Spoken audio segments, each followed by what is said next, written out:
ठीक है, हम आज का केदारनाथ सिंह की कविता बाघ पर थोड़ी सी चर्चा करेंगे।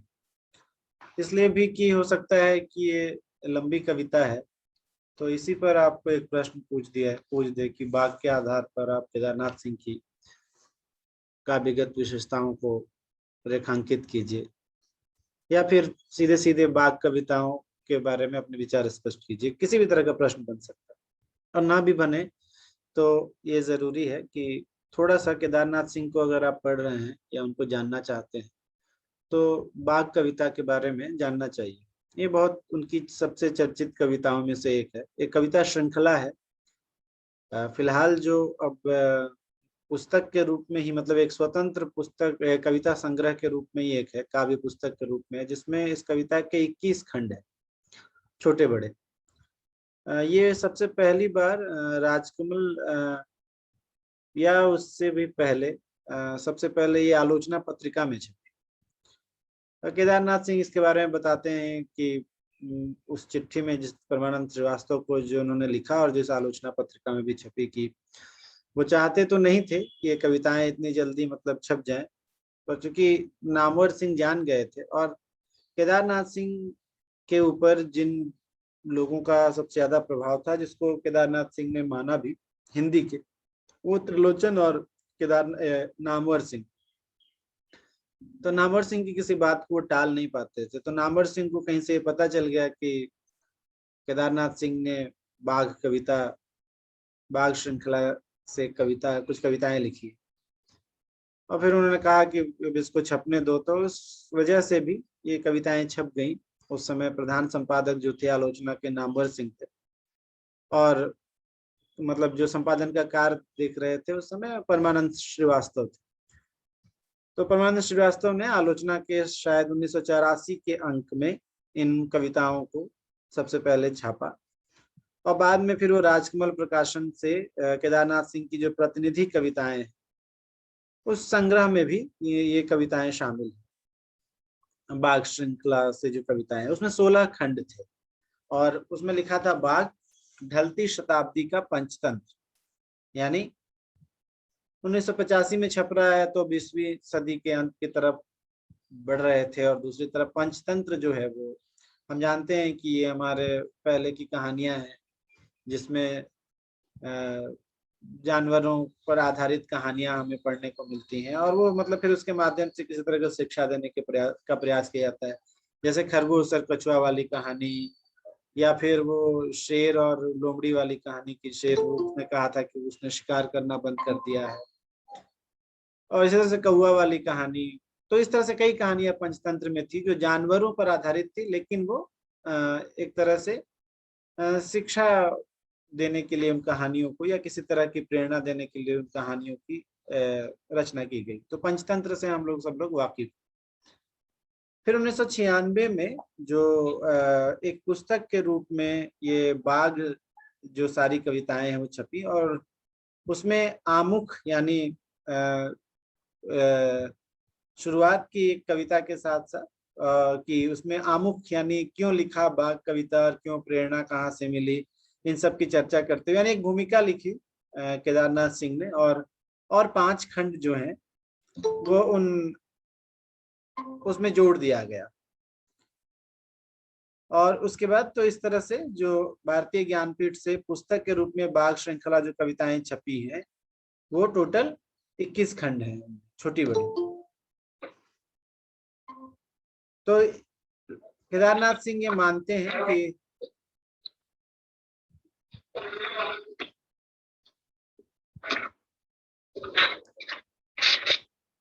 केदारनाथ सिंह ने यह स्वीकार किया है उस भूमिका में कि ये जो बाघ श्रृंखला से उन्होंने जो कविताएं लिखी हैं, इन कविताओं को लिखने की प्रेरणा सबसे पहले उनको एक हंगरी के कवि थे, हंगेरियन कवि। हंगरी एक देश है, हम जानते हैं, यूरोप का, पूर्वी यूरोप का छोटा सा एक देश है। वहां के सबसे प्रतिष्ठित कवियों में से एक हुए यानोस पिलेंस्की। मैं लिख दूंगा ग्रुप में नाम, अगर आपको नाम समझने में दिक्कत हो रही है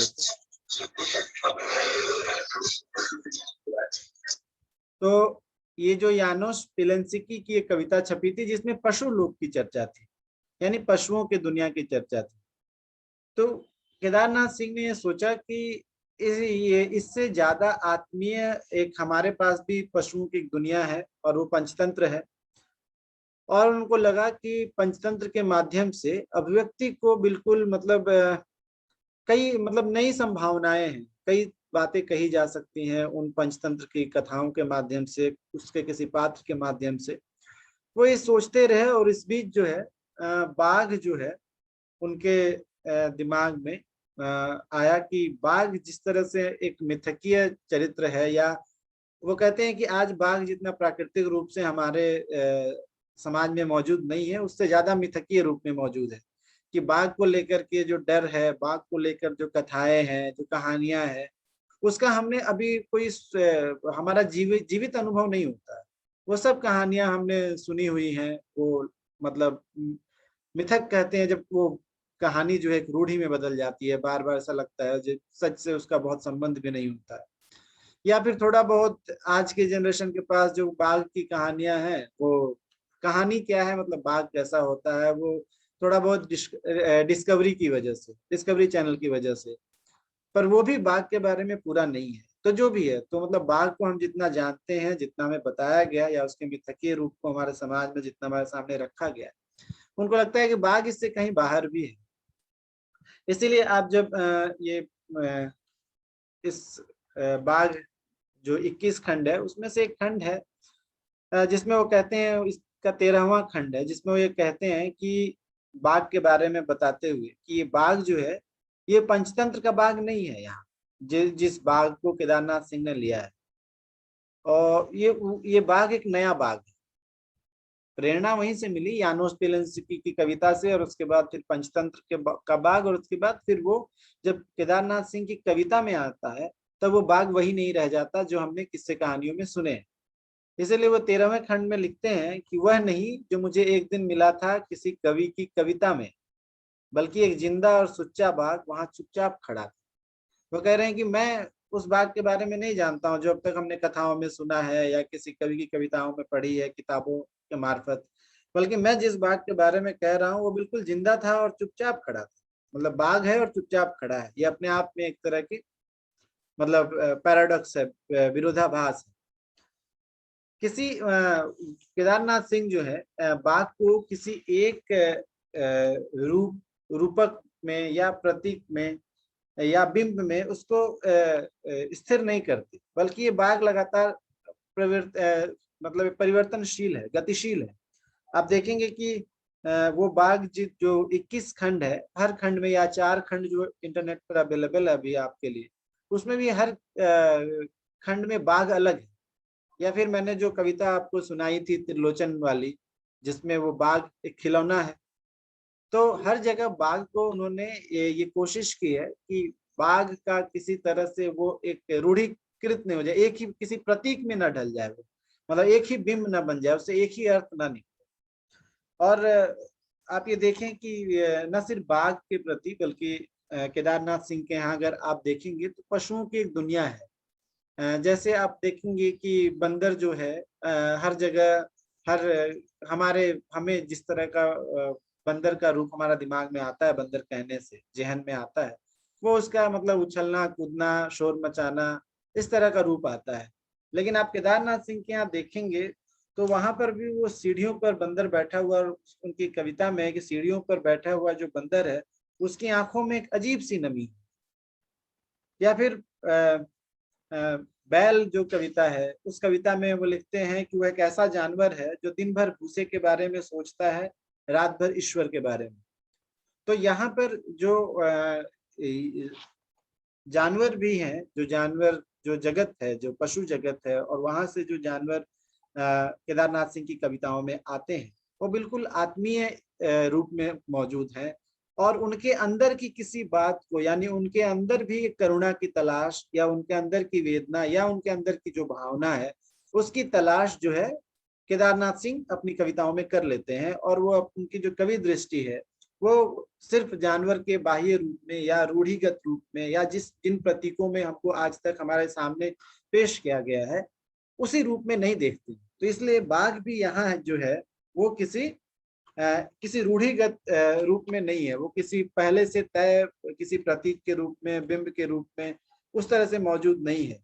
और ये मानते हैं केदारनाथ सिंह अपनी उस भूमिका में ही कि बाघ या कोई भी जानवर या बाघ ही यहाँ पर, कि वो बिंब प्रतीक होने से पहले उसका एक प्राकृतिक अस्तित्व है, कि बाघ है, मतलब बाघ हमारी और आपकी तरह एक सच है।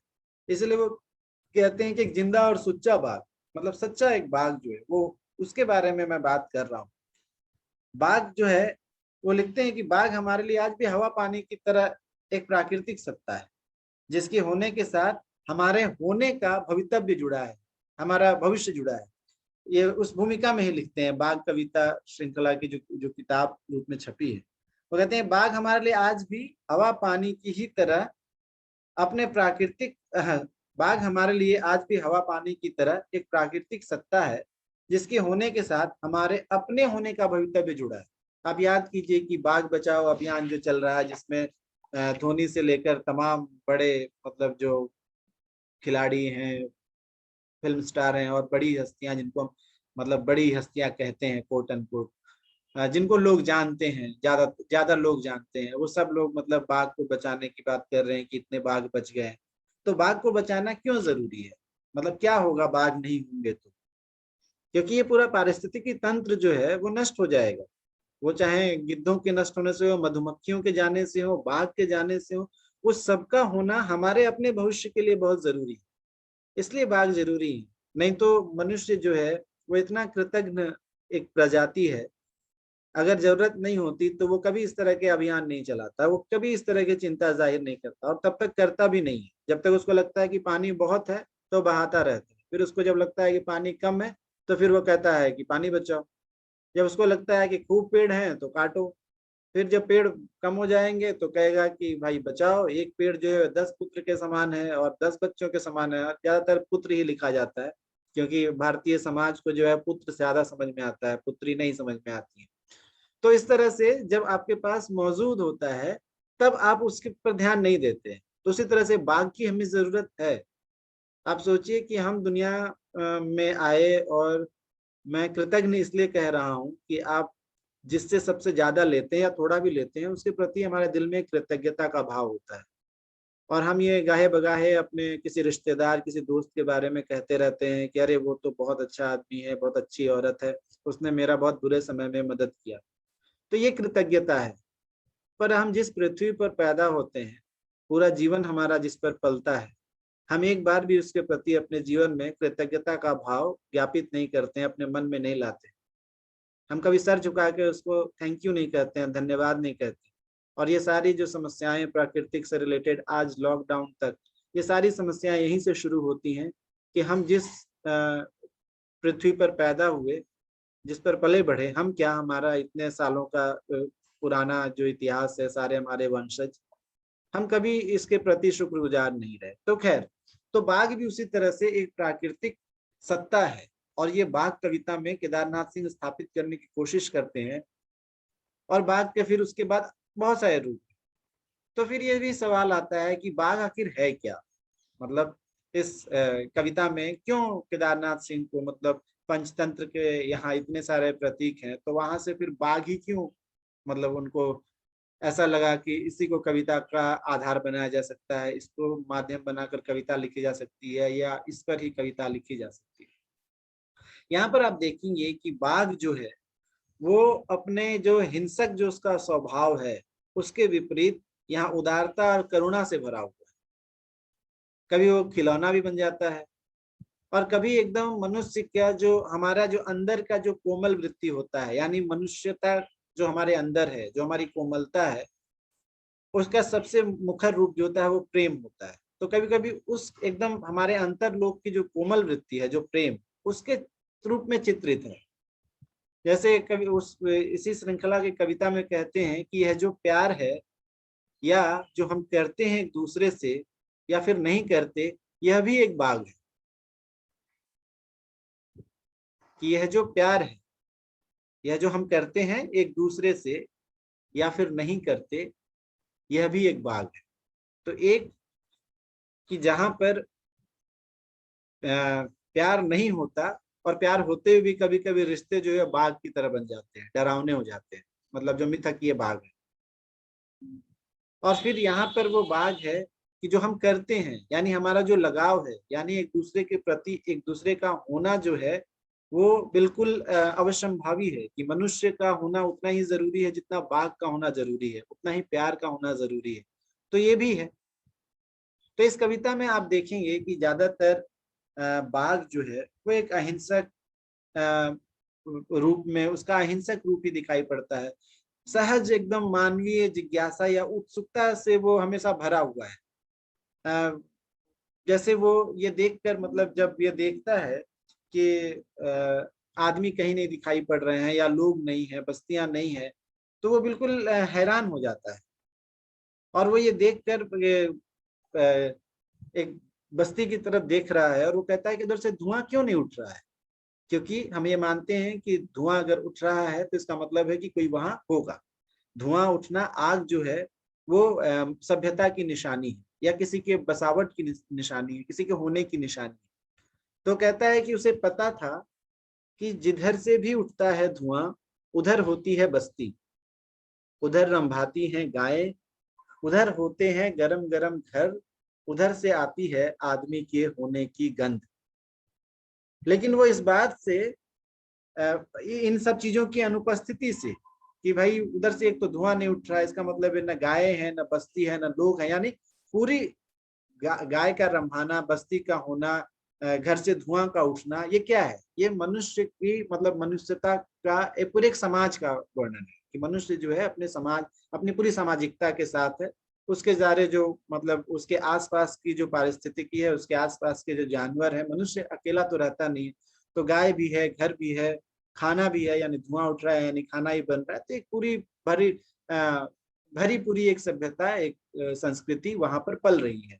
और इन सब चीजों की जब उसको अनुपस्थिति की संभावना से ही बाघ जो है पूरा हैरान परेशान हो जाता है कि क्यों नहीं उठ रहा है धुआं, क्यों नहीं है लोग उस तरफ, ऐसा क्या हो गया। इसके अलावा इस बाघ को ये भी पहचान है कि ये आदमी लोगों की जो चालाकी है या आदमी की जो असलियत है वो उससे भी परिचित है। वो एकदम लोमड़ी से पूछता है, क्योंकि पंचतंत्र का है, इसमें लोमड़ी भी आ रही है। तो लोमड़ी से वो पूछता है, ये आदमी लोग इतने चुप क्यों रहते हैं आजकल? तो ये जो आदमी की चुप्पी है वो इससे भी डरता है। चुप्पी मतलब कि आप जिस समय में लिखी जा रही है कविता, लगभग और 15 साल के बाद 20वीं सदी का अंत हो जाना था, उस समय लिखा जा रहा है। और उस समय समाज जो है विभिन्न तरह की हलचलों से भरा हुआ है, विभिन्न तरह की घटनाएं घट रही हैं। और ये भी देखिए कि 1960 में उनका पहला संकलन आता है, सॉरी, और 1980 में उनका दूसरा संकलन आता है। तो 20 साल केदारनाथ सिंह खुद भी चुप थे। 20 साल तक कवि केदारनाथ सिंह कुछ नहीं लिख रहे थे, कवि केदारनाथ सिंह नहीं थे। तो ये चुप्पी उनके यहाँ भी, पर उनकी चुप्पी का कारण था कि वो जितनी तेजी से समाज जो था वो बदल रहा था, तमाम तरह के परिवर्तन आ रहे थे, नए नए विचार आ रहे थे, एक तरह का बाजारवाद बढ़ रहा था और नई नई नीतियां आ रही थी। तो वो इस सबको देखकर कभी आश्चर्यचकित था, वो अपना कोई विचार नहीं बना पा रहा था। पर यहाँ पर आदमी की चुप्पी का मतलब है कि जिस तरह से आपके इर्द गिर्द चुनौतियां बढ़ रही हैं, परेशानियां बढ़ रही हैं, इसके बाद भी आदमी चुप है या फिर बहुत शातिराना हो जा रहा है। इंसान जो है वो चुप रहकर इतने शातिर तरीके से काम कर रहा है कि उसकी ये चुप्पी जो है बाघ को डराती है, यानी केदारनाथ सिंह के कवि को डराती है। तो ये जो हमेशा वो रचना के अंदर से ही ये बाघ आ रहा है। आप ये देखिए कि केदारनाथ सिंह ने हमेशा ये चिंता जाहिर की कि शहरों का बहुत कुछ गांव पहुंच रहा है, पर गांव की जो अच्छी बातें हैं, अच्छी चीजें हैं, वो शहर नहीं पहुंच रहा है।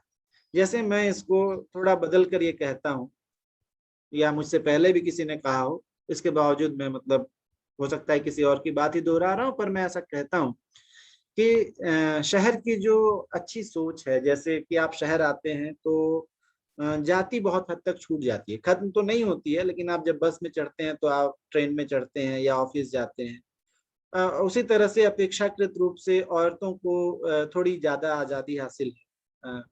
तो ये कुछ अच्छी चीजें हैं जो शहरों से गांव में पहुंचनी चाहिए, थोड़ी बहुत पहुंचती भी है। तो ये अच्छे विचार हैं जो गांव तक पहुंचते हैं। उसी तरह से गांव की जो शुद्ध हवा है वो भी शहर पहुंचना चाहिए। यानी ये जो मतलब शहरीकरण होता है और सब कुछ में हम उसको बर्बाद किए जा रहे हैं, ये सब कुछ नहीं होना चाहिए। तो लेकिन शहर और बाजार हमने क्यों बसाया? हमने अपनी सुविधा के लिए बसाया। हम अपनी सुविधाओं के लिए शहर या बाजार की तरफ जाते हैं और आज वो हमारा दुश्मन हो गया है। बाजार और जो शहर है वो हमारा सब कुछ लील लेना चाहता है, सब कुछ निगल लेना चाहता है। हमारे पहाड़ों, नदियों, जंगलों, सब कुछ को निगल लेना चाहता है। हमारी जो चली आ रही सामूहिकता की एक संस्कृति थी, रिश्ते नाते थे, वो सबको खत्म कर देना चाहता है। जहाँ पहले एक बड़ी टीवी होती थी और बाजार ही ये ऐड दिया करता था एक टीवी का कि बड़ा है तो बेहतर है, तो वहीं पर आज जो है हॉटस्टार का ऐड आता है और कहता है कि गो सोलो, मतलब अकेले जाइए। तो ये बदला हुआ बाजार है जो आपसे सिर्फ अपना अपना सोचने के लिए कहता है। वो कहता है कि सिर्फ आप अपना सोचिए। तो एक सामूहिकता की जो संस्कृति थी उसको भी निगल रहा है। तो इस तरह से जो अच्छी जिस सुविधा से और जिस उम्मीद से हमने शहरों को बसाया था, वह बिल्कुल उसका उल्टा। इसीलिए आप देखेंगे कि न सिर्फ इस कविता में बल्कि केदारनाथ सिंह की कई कविताओं में ऐसे हैं। जैसे एक कविता दाने है जिसमें दाने दाने से कहते हैं कि नहीं, हम मंडी नहीं जाएंगे। मतलब दानों को किसानों के पास जाना चाहिए, जो जरूरतमंद है उसके पास जाना चाहिए। मंडी जाकर क्या करेंगे, फिर वहां दाम लगेगा और मतलब जिसके पास पहुंचना चाहिए उन तक नहीं पहुंच पाएंगे।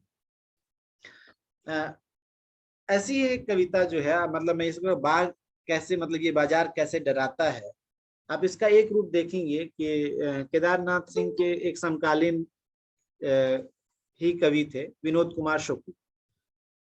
वो भी बहुत महत्वपूर्ण कवि हैं और कहा जाता है कि मतलब ऐसा कई आलोचकों का मानना है। पंकज चतुर्वेदी एक समकालीन कवि, उन्होंने अपने एक लेख में लिखा भी है कि अगर किसी से थोड़ा सा रस या ईर्ष्या, मतलब अच्छी ईर्ष्या केदारनाथ सिंह रखते थे तो वो विनोद कुमार शुक्ल ही थे। तो विनोद कुमार शुक्ल की एक कविता है, उस कविता की कुछ पंक्तियां हैं।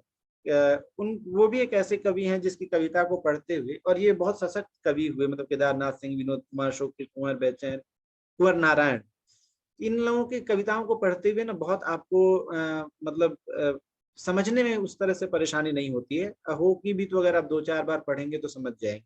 तो विनोद कुमार शुक्ल की ऐसी एक कविता है जिसमें वो कहते हैं कि एक आदिवासी लड़की महुआ बिनते बिनते एक बाघ देखती है, जैसे जंगल में एक बाघ दिखता है। आदिवासी लड़की को बाघ उस तरह देखता है जैसे जंगल में एक आदिवासी लड़की दिख जाती है। एक अकेली आदिवासी लड़की को घने जंगल जाते डर नहीं लगता, बाघ शेर से डर नहीं लगता, पर महुआ लेकर गीदम के बाजार जाने से डर लगता है। छत्तीसगढ़ का एक कस्बा है गीदम, तो वही कह रहे हैं कि एक आदिवासी लड़की को बाघ शेर से डर नहीं लगता, अकेले जंगल में भी जाने से डर नहीं लगता, पर महुआ लेकर गीदम के बाजार जाने से डर लगता है। तो ये है बाजार। और लगभग ये बहुत सारे कवियों में आया है, पर बहुत अच्छी तरीके से ये विनोद कुमार शुक्ल और इस बाघ कविता में भी आया कि बाजार जो है उम्मीद की जगह अब डराने लगा है। और वो इसलिए क्यों? क्योंकि वो सब कुछ, मतलब वहां पर कोई किसी तरह का रिश्ता नहीं है, किसी तरह की भावनात्मक कोई उसको लगाव नहीं है, उसको बस फायदा कमाना है और इसके लिए वो किसी भी हद तक जा सकता है। तो ये बाजार जो है सर्वग्रासी बाजार, जो बाघ और शेर से भी ज्यादा खतरनाक है। उस बाघ और शेर से भी जो मिथकीय है, जिसके नाम लेने भर से बच्चे कभी कभी सो जाया करते थे या डरते थे या उसका आवाज निकाल कर डराया जाता था, ये सब मिथकीय है। और जिस बाघ को हमने अपने जीवन में नहीं देखा और उसका डर लगातार हमारे साथ चलता है, ये मिथकीय है। पर ये जो बाजार है, ये बाजार उस बाघ और शेर से भी ज्यादा भयानक। क्यों? क्योंकि ये सच है। ये आप रोज आपके साथ उसकी मुलाकात होती है। रोज वो कुछ ना कुछ आपका हड़पने के लिए बेचैन खड़ा रहता है, हड़प लेता है। तो ये जो बाजार है वो बाघ से ज्यादा खतरनाक भी है और निर्मम भी है। कोई राहत की कोई गुंजाइश बाजार में नहीं होती है। तो इसी तरह से आप देखेंगे, मतलब इसी बाघ श्रृंखला में ही जब बैलगाड़ियां शहर की तरफ जाती हैं और शेर उन बैलगाड़ियों को देखता है तो हर बार हमेशा की तरह वो ये सोचता है कि बस्ती से शहर की ओर कुछ न कुछ ढोती हुई और अपने हिस्से की जमीन लगातार लगातार खोती हुई चली जा रही। बाघ को जब भी वो बैलगाड़ी को शहर की तरफ जाते हुए देखता है तो देखता है कि बस्ती से शहर की तरफ वो सामान को ढो रही हैं बैलगाड़ियां, हमेशा कुछ न कुछ ढोती हैं और इस तरह से वो अपने हिस्से की जमीन लगातार खोती जा रही। और यही हुआ भी है कि शहरों के विकास के साथ या बाजार के विकास के साथ सबसे अधिक जो नुकसान हुआ वो गांवों का हुआ। बस्ती से शहर की तरफ यात्रा बाघ में जो है हमेशा कुछ न कुछ गंवाने या लुटाने की यात्रा लगती है। इसीलिए बाघ को जो है शहर पसंद नहीं है, वो शहर को नहीं पसंद करता है। शहर के बारे में बाघ की राय अच्छी नहीं है। पहली बार जब वो शहर आता है तो वह शहर को बहुत गहरे तिरस्कार और घृणा से देखकर उससे बाहर चला जाता है, मतलब उसको ये पसंद नहीं आता। केदारनाथ सिंह निरंतर जो हमारा गांवों का जीवन या कस्बों का जो जीवन और उसकी संस्कृति जो खत्म हो रही है उसको बचा लेना चाहते हैं।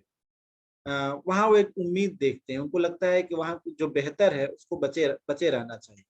इसलिए वो लगातार उस गांव से या कस्बों से या उन जनपदों से संबोधित होने की कोशिश करते हैं। कभी बढ़ई पे कविता लिखते हैं, टूटे हुए ट्रक पे कविता लिखते हैं, बैलगाड़ी पे कविता लिखते हैं।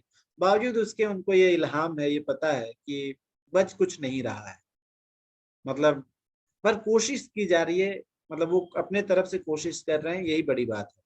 और बैलगाड़ियों को मतलब जब शहर की तरफ जाता देख जब बाघ ये कहता है कि मुझे कुछ करना चाहिए, कुछ करना चाहिए, तो ये बाघ जब ये कहता है तो ऐसा लगता है कि ये जो कथन है ये कवि का ही कथन है।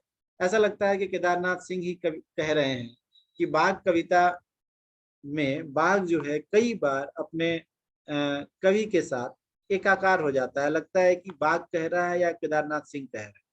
तो इसी तरह से मतलब उन चरित्रों की जब रचना होती है, किसी भी चरित्र को आप लेकर आते हैं तो बहुत बार वो कवि का स्पोक पर्सन होता है, वो कवि के अंतर मन की बातों को हमसे कहता है। तो बैलगाड़ियों को जाता देख बाघ जो है शहरों की तरफ जाता हुआ देखकर निराश होता है। फिर सवाल ये उठता है कि बाघ को ही क्यों चुना केदारनाथ सिंह ने, मतलब क्यों बाघ ही।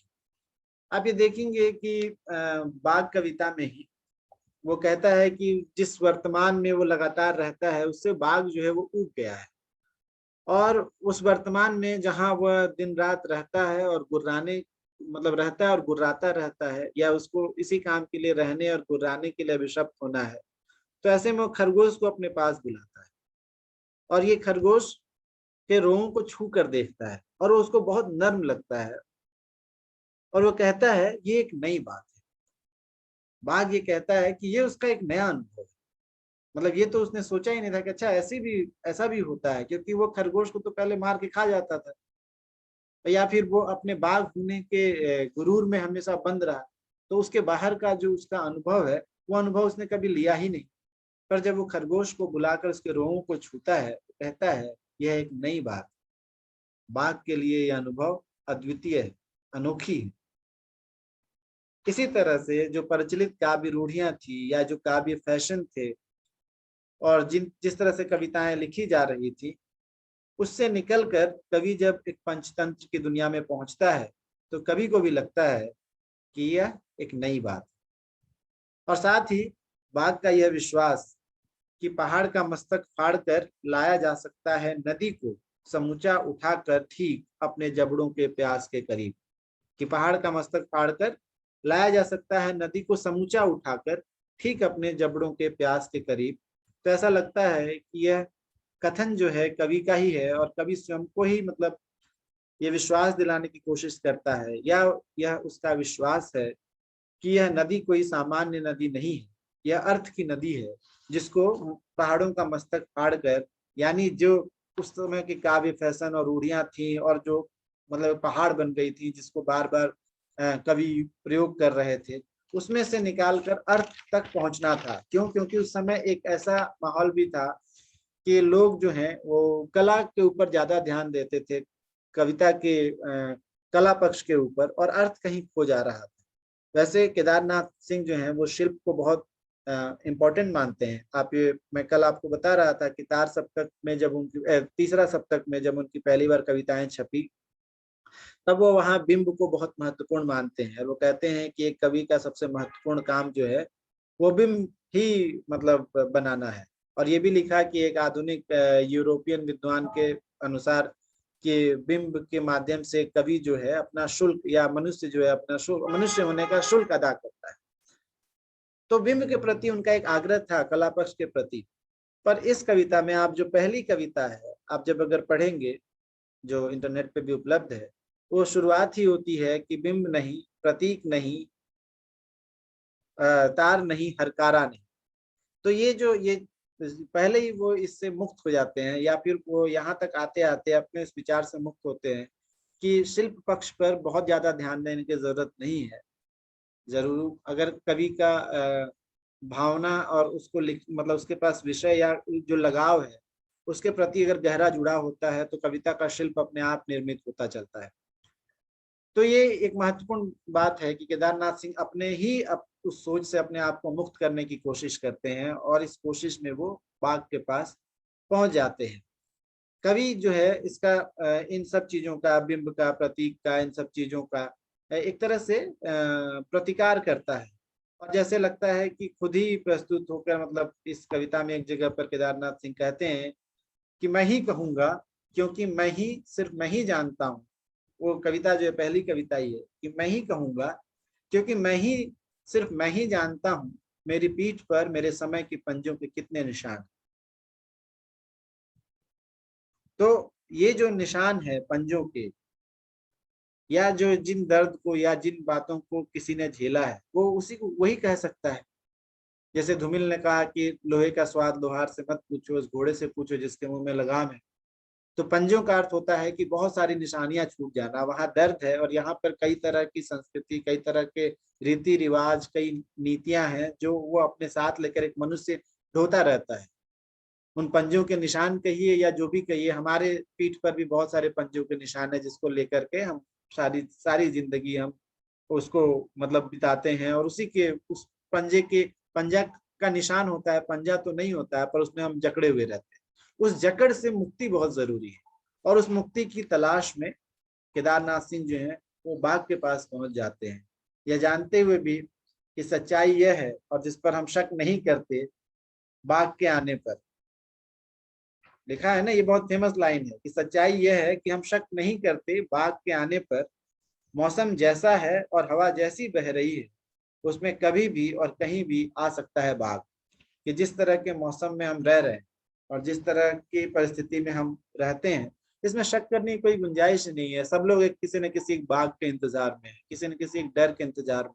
पर उस बाघ को एक सकारात्मक रूप में भी, उसको एक क्रिएटिव रूप में भी प्रस्तुत किया जा सकता है। उसके मार्फत से बहुत सारी बातें कही जा सकती हैं जिसको लोगों ने मतलब जो जो लोग ज्यादा डराते हैं वो भी बाघ का नाम लेकर हमको डराते हैं। तो उस बाघ को थोड़ा आत्मीय बनाने की कोशिश की है। उस बाघ के माध्यम से हमारे समय और हमारे समाज की जो सच्चाइयां हैं, या जो चुनौतियां हैं, जो समस्याएं हैं, एकदम जटिल समस्याएं हैं, जो बहुत बारीक समस्याएं हैं, उसकी तरफ इशारा करने की कोशिश जो है केदारनाथ सिंह अपनी इस कविता में करते हैं। और बाघ के माध्यम से मतलब हम ये समझते हैं, जैसे बाघ कविता की एक लाइन है कि इस समय मेरी जिह्वा पर जो एक विराट झूठ है, कि इस समय मेरी जिह्वा पर जो विराट झूठ है, वही है वही है मेरे सदी का सबसे बड़ा सच। कि मैं मतलब बाघ तो है, मतलब बहुत शक्तिशाली तो है, पर जिह्वा पर जो है एक विराट झूठ है जिसको वो छुपाए चल रहा है, उसको कह नहीं रहा, लेकिन सच वही है। क्यों? क्योंकि वो अपने शक्ति के आवरण में, वो लोग या तो उससे पूछ नहीं रहे हैं या तो वो उसको छुपा ले रहा है, पर सच छुपाया नहीं जा सकता है। इसलिए कहते हैं, वो कह रहा है कि एक विराट झूठ है मेरे जिह्वा पर, मेरे मुंह में, मतलब मैं एक विराट झूठ। हर इंसान मतलब अभी जो जी रहा है, जो भी मतलब प्रभुत्वशाली अपने आप को कह रहा है, पर वही हमारे सदी का सच है कि जो झूठा है वही सबसे ज्यादा मजबूत है। जो गलत है वो सबसे मजबूत स्थिति में रहता है। जैसे कि हम अपने पौराणिक कथाओं के माध्यम से भी लगातार देखते हैं। निराला ने भी लिखा कि अन्याय उधर है जिधर है शक्ति, मतलब अन्याय की तरफ ही शक्ति है। मतलब उसको हमारी तरफ होना चाहिए। राम कह रहे हैं राम की शक्ति पूजा में कि अन्याय जिधर है उधर है शक्ति, पर उसको हमारी तरफ होना चाहिए। तो इस तरह से आप अंततः यही कि केदारनाथ सिंह जो है अपनी इस कविता के माध्यम से, बाघ के माध्यम से एक नए तरह का एक कविता में एक प्रयोग करते हैं। और उस बाघ में वो बाघ आत्मीय भी है, बाघ के कई कई रूप है, वो आत्मीय है, खिलौना है, कारुणिक ही ज्यादा रूप है, और ये सोचने वाला बाघ है जो अपने समय की सच्चाइयों पर, अपने समय की चुनौतियों पर सोच रहा है और हमें भी सोचने पर मजबूर कर रहा है।